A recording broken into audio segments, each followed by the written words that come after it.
അസ്സലാമു അലൈക്കും വറഹ്മത്തുള്ളാഹി വബറകാതുഹു.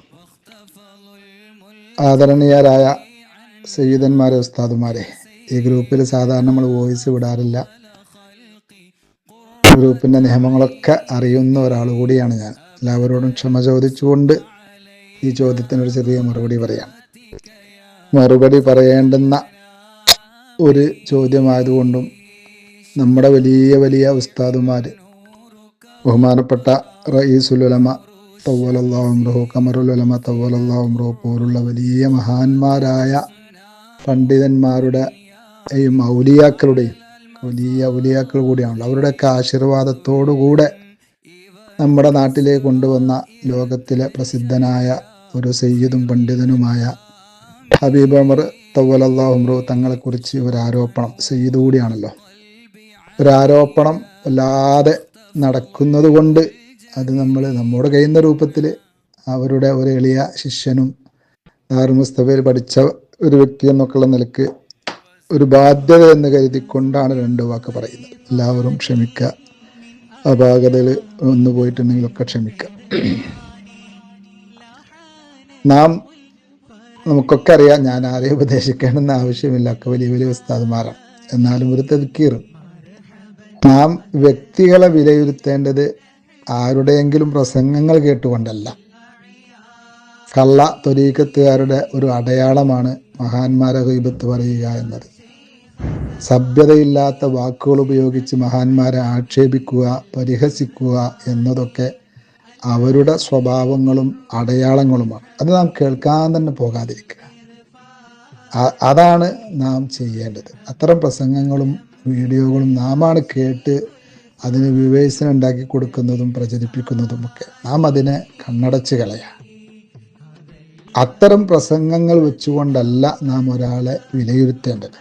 നാം അങ്ങേയറ്റം ആദരിക്കുന്ന പല ഉസ്താദുമാരെയും അവരിതുപോലെ ആക്ഷേപിച്ചത് കാണാം, സ്റ്റേജുകളിൽ പിച്ച് ചീന്തുന്നത് കാണാം. അത് കേട്ട് നാം നമ്മുടെ ഉസ്താദുമാരെയും നേതാക്കളെയും വിലയിരുത്താൻ പറ്റില്ലല്ലോ. എന്നതുപോലെ തന്നെയാണ് ഹബീബ് ഉമർ തങ്ങളെക്കുറിച്ച് പറഞ്ഞതിനെയും നാം കാണേണ്ടത്. നാം ഒരാളെ വിലയിരുത്തേണ്ടത് അവരുടെ അഖീദ എന്താണെന്ന് വിലയിരുത്തിയാണ്. ഒരാളെ സുന്നിയും അസുന്നിയുമാക്കേണ്ടതും അങ്ങനെ ആവണം. മഹാനായ ഹബീബ് ഉമർ തങ്ങൾ, അല്ലാഹു തആല അവർക്ക് ആഫിയത്തുള്ള ദീർഘായുസ്സ് കൊടുക്കട്ടെ, ഷാഫിഈ മദ്ഹബുകാരനാണ്. അശ്അരി അഖീദയിൽ അടിയുറച്ച് വിശ്വസിക്കുന്നവരുമാണ്. അത് മഹാനവറുകളുടെ ക്ലാസ്സുകളിൽ നിന്നും കിതാബുകളിൽ നിന്നും വളരെ വ്യക്തമായി നമുക്കൊക്കെ മനസ്സിലാക്കാം. അവരുടെ യൂട്യൂബിൽ എന്നും അവരുടെ ക്ലാസ്സുകൾ വരാറുണ്ട്. അതിൽപ്പെട്ട ഈ അടുത്ത് കഴിഞ്ഞൊരു പ്രധാനപ്പെട്ട ക്ലാസ്സാണ് ഷറഹുൽ ഹബീബ് ഉമർ ബിൻ ഹഫീദ് ഹഫിളഹുല്ലാ ലി കിതാബി അഖീദത്തി അഹ്ലി സുന്നത്തി വൽ ജമാഅ ലിൽ ഇമാമി ഷെയ്ഖുൽ ഇസ്ലാം അബ്ദുല്ലാഹി ബിൻ അലവി അൽ ഹദ്ദാദി ബഅലവി റളിയല്ലാഹു തആല അൻഹു എന്ന ക്ലാസ്. ഇമാം ഹദ്ദാദ് തങ്ങളുടെ ആ അഖീദയുടെ കിതാബ് നാം പല പ്രാവശ്യം ഈ ഗ്രൂപ്പിൽ പോസ്റ്റ് ചെയ്തതാണ്. അത് ഇമാം ഹുജ്ജത്തുൽ ഇസ്ലാം ഗസാലി റളിയല്ലാഹു തആല അൻഹുവിൻ്റെ അഖീദയുടെ പരിഷ്കരിച്ച ഒരു മുഖ്തസറായ കോപ്പിയാണ് താനും. അത് ബഹുമാനപ്പെട്ട ഹബീബ് ഉമർ തങ്ങളും ബാലവി സാദാത്യങ്ങളും യമനിലുള്ള ഉലമാവും ഒക്കെ അഖീദയായി കൊണ്ടു നടക്കുന്ന, പ്രചരിപ്പിക്കുന്ന, ജനങ്ങളോട് പറയുന്ന ഒരു അഖീദയാണ് ഇമാം അബ്ദുല്ലാഹി ഇബ്നു അലവി അൽ ഹദ്ദാദ് റളിയല്ലാഹു അൻഹു. ഇത് ചെറിയ കിതാബാണ്. മാത്രവുമല്ല, ഈ അടുത്ത കാലഘട്ടത്തിലും കഴിഞ്ഞ നൂറ്റാണ്ടുകളിലും കഴിഞ്ഞു പോയ വലിയ വലിയ അഹ്ലുബൈത്തിൽപ്പെട്ടവരും ഔലിയാക്കളിലും അഖ്താബുകളിലും പെട്ട വലിയ വലിയ പണ്ഡിതന്മാരാണ് ഹബീബ് ഉമർ തങ്ങളുടെ മശായിഖുമാർ, അവരുടെ ഷെയ്ഖുമാർ. അവരിൽ പ്രധാനികളാണ് ഒന്ന്, പരിശുദ്ധ ജന്നത്തുൽ മഅല്ലയിൽ അന്ത്യവിശ്രമം കൊള്ളുന്ന അഹ്മദുൽ മഷ്ഹൂറുൽ ഹദ്ദാദ് തങ്ങൾ നവ്വറല്ലാഹു മർക്കദ. മഹാനായ ഖമറുൽ ഉലമ തവ്വലല്ലാഹു അംറഹു ബഹുമാനപ്പെട്ടവരുടെ ഷെയ്ഖു കൂടിയാണ് ഈ അഹ്മദുൽ മഷ്ഹൂറുൽ ഹദ്ദാദ് തങ്ങൾ. മിഫ്താഹുൽ ജന്ന ലാ ഇലാഹ ഇല്ലല്ലാഹ് മുഹമ്മദുർ റസൂലുള്ളാഹ് എന്ന കിതാബിൻ്റെ രചയിതാവ് കൂടിയാണ് ബഹുമാനപ്പെട്ട അഹ്മദുൽ മഷ്ഹൂറുൽ ഹദ്ദാദ് തങ്ങൾ. ആ കിതാബ് തന്നെ അശ്അരി അഖീദ പ്രചരിപ്പിക്കുന്ന കിതാബാണ്. എന്നല്ല, മഹാനവർകൾ സ്വന്തം നാവ് കൊണ്ട് ഷഹാദത്ത് കലിമ ചൊല്ലിക്കൊടുത്ത് 70,000-ൽ പരം ആളുകൾ മഹാനവറുകൾ കാരണമായി ഇസ്ലാമതം സ്വീകരിച്ചിട്ടുണ്ട്. ഇത് ഏതെങ്കിലും സ്വഹാബത്തിന്റെ കാലഘട്ടമല്ല, 1414 മറ്റുമാണ് അവർ വഫാത്താകുന്നത്. ആ അഹമ്മദുൽ മഷ്ഹൂർ തങ്ങൾ ആണ് ഹബീബ് ഉമർ തങ്ങളുടെ ഒരു ഷെയ്ഖ്. ഞങ്ങളൊക്കെ ജിദ്ദയിലുള്ളപ്പോൾ അവർ ഹയാത്തിലുണ്ടായിരുന്നു, പക്ഷേ കാണാൻ ഭാഗ്യം ലഭിച്ചിട്ടില്ലെന്ന് മാത്രം. ഹബീബ് ഉമർ തങ്ങളുടെ രണ്ടാമത്തെ ഷെയ്ഖോ ബഹുമാനപ്പെട്ട അബൂബക്കറുൽ ഹബഷി റഹ്മത്തുള്ളാഹി അലൈഹി തങ്ങളാണ്. അവരുടെ മഹത്വം പറഞ്ഞാൽ തീരില്ല. മനാക്കിബൊക്കെ വലിയ കിതാബുകളുണ്ട്, ഒരുപാട് ഗ്രന്ഥങ്ങൾ രചിച്ച മഹാനാണ്. മൂന്നാമത്തെ ഷെയ്ഖ് തൻ്റെ അമ്മോഷൻ കൂടിയായ അക്കാലത്തെ യമനിലെ ഷാഫിഈ മുഫ്തിയും അന്നത്തെ ലോകത്തിലെ തന്നെ ഷാഫിഈ ഫുഖഹാഇന്റെ നേതാവ് കൂടിയായിരുന്ന മുഹമ്മദുൽ ഹദ്ദാർ തങ്ങളാണ്. ഇവരുടെ മകളും അബൂബക്കർ തങ്ങളുടെ ഭാര്യയുമായ ബീവിയാണ് ദാറുൽ മുസ്തഫയുടെ സ്ത്രീകളുടെ വിഭാഗത്തിൻ്റെ പ്രിൻസിപ്പൽ. മഹദി തുഹ്ഫ വരെ ഓതിയ വലിയ പണ്ഡിത കൂടിയാണ്. നാലാമത്തെ ഒരു പ്രധാന ഷെയ്ഖാണ് അൽ ഹബീബ് അബ്ദുൽ ഖാദർ സഖാഫ് റഹ്മത്തുള്ളാഹി തആല അലൈഹി തങ്ങൾ. ഇവരൊക്കെ കാണാൻ ഭാഗ്യം ലഭിച്ചിട്ടുണ്ട്. ജിദ്ദയിലുണ്ടായിരുന്ന വലിയ ഔലിയാക്കളിൽപ്പെട്ട സയ്യിദായിരുന്നു അവർ. വലിയ ആലിമുമായിരുന്നു. ഒരുപാട് കറാമത്തുകളുടെ ഉടമ കൂടിയായിരുന്നു മഹാനവറുകൾ. ഞാൻ സുപ്രധാനികളായ 4 മശായിഖുമാരുടെ പേര് പറഞ്ഞു എന്ന് മാത്രം. അവരുടെ തന്നെ അബൂബക്കർ തങ്ങളുടെ തന്നെ സ്വന്തം പിതാവ് സാലിം ബിൻ ഹബീബ് തങ്ങൾ നവ്വറല്ലാഹു മർക്കദ, അതുപോലെ സയ്യിദ് മുഹമ്മദ് അലവി അൽ മാലിക് നവ്വറല്ലാഹു മർക്കദ തുടങ്ങി നിരവധി പേര് വേറെയുമുണ്ട്. ഇവരെല്ലാവരും ബഹുമാനപ്പെട്ട സയ്യിദ് മുഹമ്മദ് മാലിക് തങ്ങളൊഴികെ എല്ലാവരും ഷാഫിഈ മദ്ഹബുകാരും വലിയ ഫുഖഹാക്കളും വലിയ സയ്യിദന്മാരുമൊക്കെയാണ്.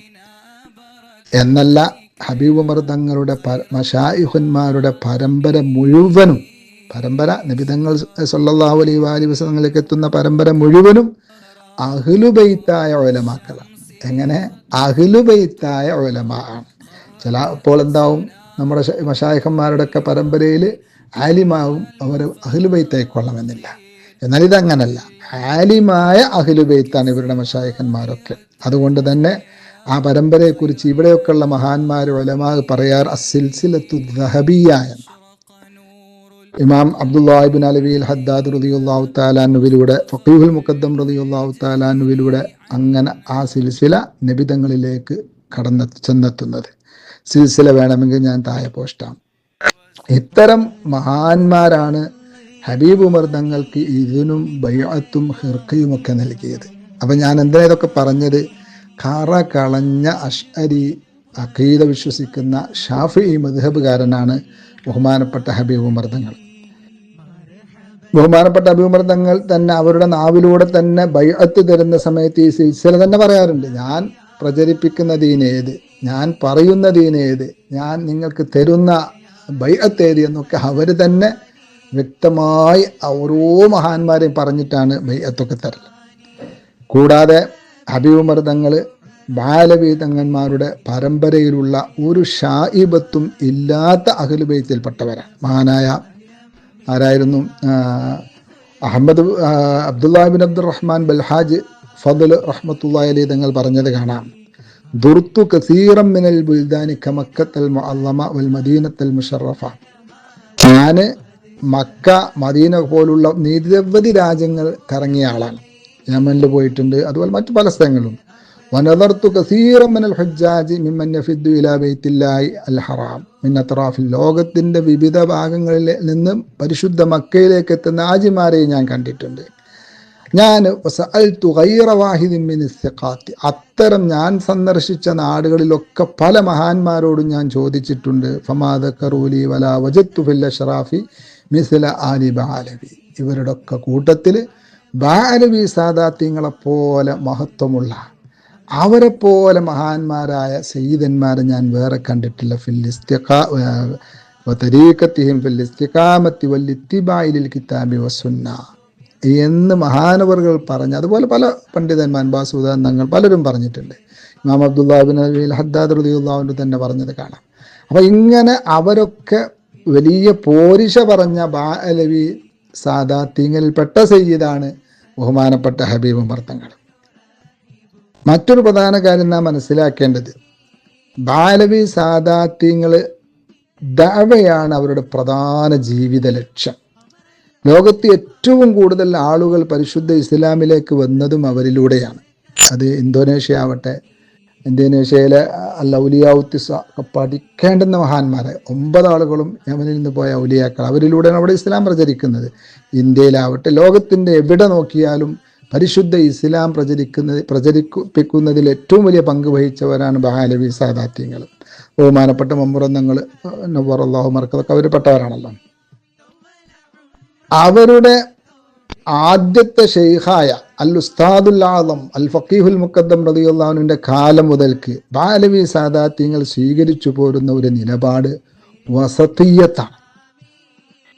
അഥവാ പ്രതിയോഗികളെ മുഴുവനും അടച്ചാക്ഷേപിച്ചുകൊണ്ടുള്ള, അല്ലെങ്കിൽ അവരൊക്കെ പരിഹസിച്ച് തള്ളിപ്പറഞ്ഞുകൊണ്ടുള്ള, അവരെയൊക്കെ നരകാവകാശികളാക്കിക്കൊണ്ടുള്ള, അല്ലെ മോശമായി ചിത്രീകരിച്ചുകൊണ്ടുള്ള ഒരു ശൈലിയല്ല അവർ സ്വീകരിക്കാറ്.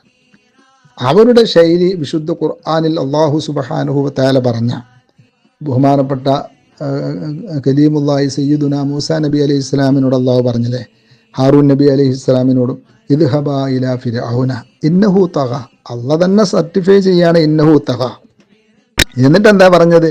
ഫഖൂലാ ലഹു ഖൗലൻ ലയ്യിന, അവര് കുഫാറാണ്, താഗിയത്താണ്, എന്നാൽ നിങ്ങളവരോട് ഇടപഴകേണ്ടത് എങ്ങനെയാണ്? ഖൗലൻ ലയ്യിന.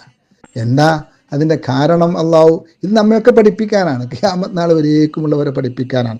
ലഅല്ലഹു യതദക്കറു യഖ്ഷ. ഖുർആനിലെ ലഅല്ലൻ്റെ അർത്ഥം ഞാൻ പറയണ്ടല്ലോ. അങ്ങനെയാവുമ്പോൾ അതിന് ഫലം കാണും.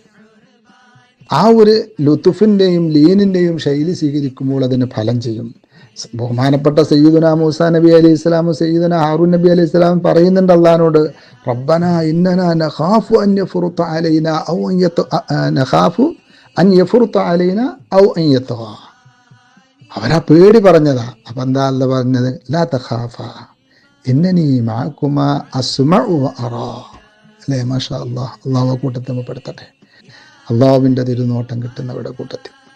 അപ്പം അത് ഇവരുടെ ഒരു ദഅവാ ശൈലിയാണ്. അതുകൊണ്ട് തന്നെയാണ് അവർക്ക് ദഅവാരംഗത്ത് ഇപ്പോഴും ഹബീബ് ഉമർ തങ്ങൾ പോകുന്ന സ്ഥലങ്ങളിലൊക്കെ, കേരളത്തിലേക്ക് വരുമ്പോഴേ അത് കുറവുള്ളൂ, ലോകത്തിൻ്റെ വിവിധ ഭാഗങ്ങളിലേക്ക് പോകുമ്പോഴും ഓരോ ദിവസവും ഡസൻ കണക്കിന് ആളുകൾ ഇസ്ലാമിലേക്ക് കടന്നു വന്നുകൊണ്ടിരിക്കുകയാണ്. അവിടുത്തെ ആ ശൈലിയും ആ പുഞ്ചിരിയും ആ ഇടപെടലും ആ പെരുമാറ്റവും കാരണം നമുക്ക് ആദരിക്കുന്ന പരിശുദ്ധ മർക്കസിന് തറക്കല്ലിട്ട അസയ്യിദ് മുഹമ്മദ് അലവി അൽ മാലിക്കി നവ്വറല്ലാഹു മർക്കദ് ഈ കാലഘട്ടത്തിൽ വലിയ മഹാനായിരുന്നല്ലോ.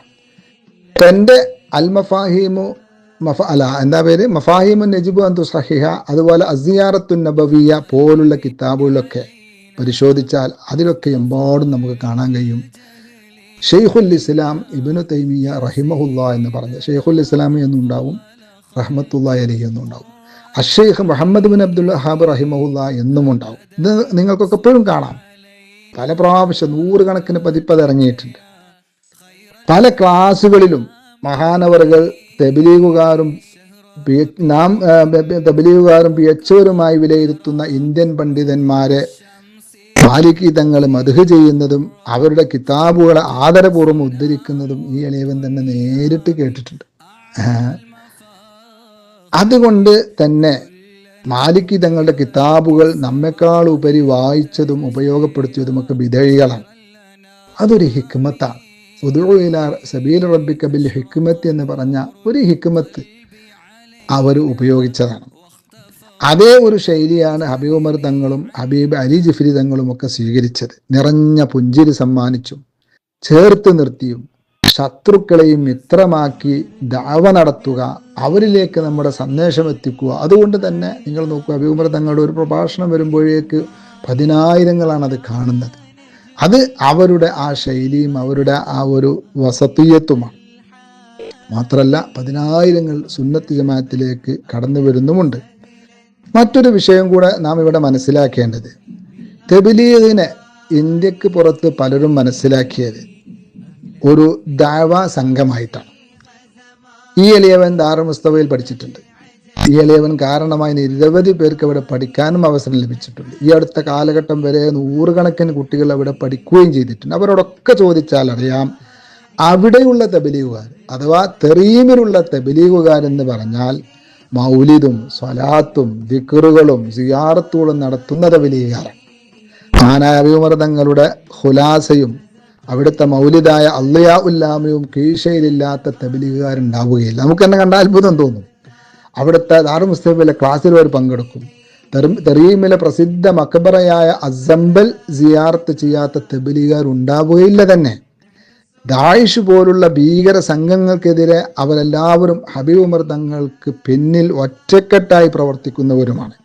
ആ ഒരു സാഹചര്യത്തിലും ആ ഒരു നിലപാടുള്ള തബ്ലീഗുകാരെയുമാണ് ഹബീബ് ഉമർ തങ്ങൾ കാണുന്നതും പരിചയപ്പെടുന്നതും കേൾക്കുന്നതും മനസ്സിലാക്കുന്നതുമൊക്കെ.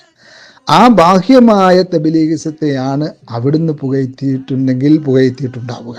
അല്ലാതെ നമ്മെപ്പോലെ അതിനെക്കുറിച്ച് ആയത്തിൽ പഠിച്ചുകൊണ്ടോ അവരുടെ അപാകതകൾ പഠിച്ചുകൊണ്ടോ അല്ല. അവർ നേരിട്ട് കണ്ട ആനുണ്ടാവുമല്ലോ. ഒരു വ്യക്തിയെ നാം നേരിട്ട് കാണുന്ന സമയത്ത് നമുക്ക് ബോധ്യപ്പെടുന്ന കുറേ സത്യങ്ങളുണ്ടാവും. അത് വെച്ച് വിലയിരുത്തി പറഞ്ഞതായി ആവണം അത്. മസ്ജിദുൽ ഹറാമിലെ അല്ലെ പ്രധാന ഇമാമായ സുദൈസി തങ്ങളെ നമ്മുടെ നേതാക്കൾ കണ്ടിട്ടില്ലേ? ഇല്ലേ? ഉണ്ട്. സലാം പറയുകയും കൈപിടിക്കുകയും ആദരിക്കുകയും ചെയ്തിട്ടുണ്ട്. അതുകൊണ്ട് നമ്മുടെ നേതാക്കൾ സുന്നി അല്ലാതാവുമോ? അതിനൊരു സാഹചര്യവും പശ്ചാത്തലവും ഒക്കെ ഉണ്ടാവും. മഹാനായ നാം ആദരിക്കുന്നവരിൽ വളരെ പ്രധാനിയായ റഈസുൽ ഉലമ തവ്വലല്ലാഹു അംറഹു ബിസ്സിഹത്തി വല്ലല്ലാഹു വലിയ ബറക്കത്തുള്ള ജീവിതം ഇനിയും ഒരുപാട് കാലം നൽകട്ടെ. അവരൊക്കെ തബ്ലീഗിന്റെ കോളേജിൽ പഠിച്ചവരെന്നാണെന്ന് എനിക്ക് തോന്നുന്നു, എൻ്റെ ഓർമ്മ ശരിയാണെങ്കിൽ.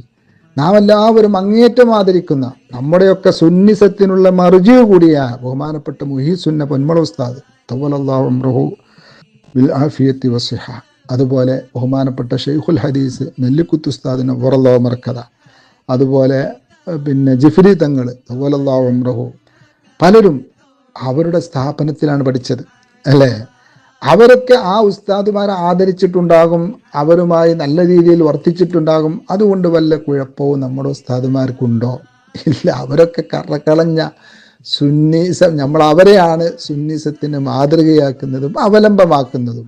അവരവിടെ പഠിച്ചു എന്നല്ലെങ്കിൽ അവരുടെ ഉസ്താദുമാരെ ആദരിച്ചു എന്നതിൻ്റെ പേരിൽ എന്തെങ്കിലും സംഭവിക്കുന്നുണ്ടോ? ഒന്നുമില്ല. നാം അങ്ങനെയല്ലല്ലോ നമ്മുടെ ഉസ്താദുമാരെ വിലയിരുത്തേണ്ടത്. നമ്മുടെ ഉസ്താദുമാർ നമ്മൾ നേരിട്ട് അനുഭവിച്ചാണ് അവരുടെ അഖീദ നമുക്ക് മനസ്സിലാകുന്നതുമാണ്. ഇത്തരം വലിയ വലിയ ഉഖ്റവിയായ ഉലമാക്കളും ഔലിയാക്കളുമായ നമ്മുടെ നേതാക്കളാണ് ഹബീബ് ഉമർ തങ്ങളെപ്പോലുള്ളവരെ നമുക്ക് വേണ്ടി കൊണ്ടുവന്ന് തരുന്നതും അവരുടെ ക്ലാസ് നമുക്ക് കേൾപ്പിച്ചു തരുന്നതും അവരെ കൂടെ ഇരിക്കാൻ സുഹബ പോലുള്ള പരിപാടികൾ സംഘടിപ്പിച്ചു തരുന്നതും ഇവരൊക്കെയാണ്. അത് തന്നെ നമുക്ക് ഏറ്റവും വലിയ തെളിവാണ്. അവർക്കൊന്നും ഒരിക്കലും എന്ത് പറ്റൂല, അത്തരം തെറ്റുകൾ പറ്റുകയില്ല. അവസാനമായി നാം മനസ്സിലാക്കേണ്ടതൊന്നുകൂടി, ആരും മാസൂമുകളായി ഇന്നില്ല എന്ന. മാസൂമ് അത് അമ്പിയാക്കൾ മാത്രം, അങ്ങനത്തെ ആരും ഇന്നില്ല. തെറ്റുകളും പോരായ്മകളൊക്കെ ആരിലും വന്നേക്കാം. നമ്മുടെ നാട്ടിലെ സാഹചര്യമല്ല പുറത്തു പോയാലുള്ളത്. മറ്റു രാജ്യങ്ങളിൽ പോകുമ്പോൾ സാഹചര്യങ്ങൾക്ക് അടിപ്പെട്ട് ചിലപ്പോൾ മുബ്തദികളുമായി ഫാസിക്കുകളുമായി കാഫിര്യങ്ങളുമായി ഒക്കെ ഇടപഴകുകയും അവരെ ആദരിച്ച് സംസാരിക്കേണ്ടി വരികയും അവരുടെ സഹായങ്ങൾ സ്വീകരിക്കുകയും ഒക്കെ ചെയ്യേണ്ടി വരും. അത് സാഹചര്യങ്ങളാണ്. അതിന് നാം ആ രൂപത്തിലാണ് കാണേണ്ടത്. അതെല്ലാം അതിനൊക്കെ വീഡിയോ എടുത്തു കൊണ്ടുവന്ന് അതൊക്കെ പണ്ഡിതന്മാരെ ആക്ഷേപിക്കാനും പരിഹസിക്കാനുമുള്ള കാരണങ്ങളായി നാം കാണരുത്. അങ്ങനെ ചെയ്യുന്നവരെ നാം വിശ്വസിക്കരുത്. അത് നാം കേൾക്കാൻ പോവുകയും ചെയ്യരുത്. ബഹുമാനപ്പെട്ട ഇബ്നു തൈമിയ, അദ്ദേഹത്തെ ബഹുമാനപ്പെട്ട എന്ന് പറഞ്ഞാൽ ഇബ്നു തൈമിയല്ലോ കേട്ടോ, ബഹുമാനപ്പെട്ട ഇമാം ഇബ്നു ഹജർ അസ്കലാനി റളിയല്ലാഹു തആല അൻഹു തൻ്റെ ദുററുൽ കാമിനയിൽ ഇബ്നു തൈമിയയെ പുകഴ്ത്തിയത് കാണാം അല്ലേ? അതുകൊണ്ട് ബഹുമാനപ്പെട്ട ഹാഫിദ് ഇബ്നു ഹജർ അസ്കലാനി റളിയല്ലാഹു അൻഹു നമ്മൾ അംഗീകരിക്കാതിരിക്കുമോ? അതിനൊക്കെ ഒരു മാനയും അതിനൊക്കെ ഒരു സാഹചര്യങ്ങളും ഉണ്ടാവും, അല്ലെങ്കിൽ അതിനൊക്കെ തെവീലാത്തുകൾ ഉണ്ടാവും. അങ്ങനെയാണ് നാം ഇതിനൊക്കെ വിലയിരുത്തേണ്ടത്. അപ്പോൾ നാം ആരെങ്കിലും പറയുന്നത് കേട്ട് ബഹുമാനപ്പെട്ട സയ്യിദായ ഹബീബ് ഉമർ തങ്ങളെപ്പോലുള്ള മഹാന്മാരെ നാം തെറ്റായി മനസ്സിലാക്കുകയോ മോശം ചിന്ത നമ്മുടെ മനസ്സിൽ വരികയോ ചെയ്യരുത്. അത് നമ്മുടെ ഈമാനിന് കോട്ടം തട്ടിയേക്കാം. ഒരാളെയും നമ്മൾ കുറ്റപ്പെടുത്തണ്ടല്ലോ. അത് ഈ പ്രാവശ്യം വന്ന സമയത്തും അൽഹംദുലില്ലാഹ് ഒരുപാട് ആളുകൾക്ക് അവരെ ബൈഅത്ത് ചെയ്യാൻ ഭാഗ്യം ലഭിച്ചു, പല ദിക്റുകളും സ്വീകരിക്കാൻ ഭാഗ്യം ലഭിച്ചു. അതൊക്കെ വലിയ മാറ്റങ്ങൾ അവർക്ക് അപ്പോൾ തന്നെ ഉണ്ടായിക്കൊണ്ടിരിക്കുന്നുമുണ്ട് അൽഹംദുലില്ലാഹ്. അപ്പം അത്തരം സയ്യിദന്മാരെയും ആലിമീങ്ങളെയും എല്ലാ വിഭാഗത്തെയും നമ്മൾ ആലിമീങ്ങളെയും സയ്യിദന്മാരെയും ആദരിക്കുകയും ബഹുമാനിക്കുകയും ചെയ്യുകയാണ് വേണ്ടത്. എന്തെങ്കിലും കേൾക്കുന്നതിൻ്റെ പിന്നാലെ നമ്മൾ പോവാതെ നാം അംഗീകരിച്ചിട്ടില്ലെങ്കിലും കുറ്റം പറയുകയോ പരിഹസിക്കുകയോ മോശമായി ചിത്രീകരിക്കുകയോ ചെയ്യരുത്. പ്രത്യേകിച്ച് അഹ്ലുൽ ബൈത്തിന് അല്ലാഹു സുബ്ഹാനഹു വ തആല നമുക്ക് സബാത്ത് നൽകട്ടെ. അഹ്ലുസുന്നത്തി വൽ ജമാഅത്തിലായി ജീവിച്ച് നമ്മുടെ ഉസ്താദുമാരെയും സയ്യിദന്മാരെയും ഉമറാക്കളെയും ഒക്കെ ആദരിച്ച് ബഹുമാനിച്ച് അവരുടെ പിന്നിൽ നിന്നുകൊണ്ട് ജീവിച്ച് മരിക്കാനുള്ള തൗഫീക്ക് നൽകട്ടെ. നമ്മുടെ ഉസ്താദുമാർക്ക്, മശായിഖന്മാർക്ക്, നമ്മുടെ സുമലാഇന് എല്ലാം അല്ലാഹു തആല ആഫിയത്തുള്ള ദീർഘായുസ് കൊടുക്കട്ടെ. ഈ ഗ്രൂപ്പിലുള്ളവർക്കും ഇതിൻ്റെ അഡ്മിൻസിനുമൊക്കെ അല്ലാഹു തആല പ്രത്യേകം ഖൈറും ബറക്കത്തും ഐശ്വര്യവും നൽകട്ടെ. എല്ലാവരും ദുആ ചെയ്യണം. ഇത്തരം വാർത്തകളും വിശേഷങ്ങളും അറിയാൻ ഞങ്ങളുടെ ചാനൽ ഉടൻ തന്നെ സബ്സ്ക്രൈബ് ചെയ്യുക, ലൈക്ക് ചെയ്യുക, ഷെയർ ചെയ്യുക. ജനങ്ങളിലേക്ക് എത്തിക്കണമെന്ന് നിങ്ങൾ ആഗ്രഹിക്കുന്ന വാർത്തകളും വിശേഷങ്ങളും പ്രമുഖരുടെ പ്രഭാഷണങ്ങളും ഞങ്ങളുടെ വാട്സപ്പ് നമ്പറിലേക്ക് അയച്ചു തരിക. നന്മ വളരട്ടെ, തിന്മക്കെതിരെ നമുക്കൊരുമിച്ച് നിൽക്കാം.